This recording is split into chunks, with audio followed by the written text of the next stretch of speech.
In Hollowmere, time didn't just pass, it chose whom to favor. The village of Hollowmere was a quiet place where clocks ran backward and no one aged past 30.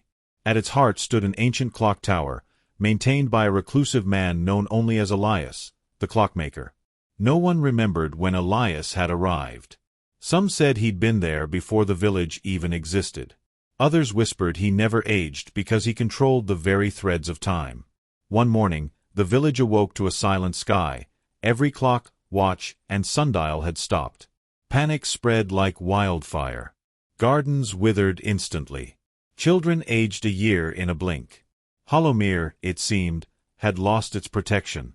Mira, a stubborn orphan raised by the town librarian, had always suspected the clockmaker wasn't just a man. Armed with her father's old journal, one filled with cryptic notes about Elias and the tower, she climbed the spiral steps of the clock tower, past rusted gears and frozen pendulums. At the top, Elias stood waiting, older than she'd ever seen him. "You weren't supposed to come," he said gently. "I had to," Mira replied. "You're dying, aren't you?" He nodded. "My time's ending. But someone must wind the heart of Hollowmere." From a velvet pouch, Elias pulled out a glowing key, the ChronoCore, the source of the village's magic. "Only someone who's lived without time's mercy can hold it," he said, pressing it into her hand.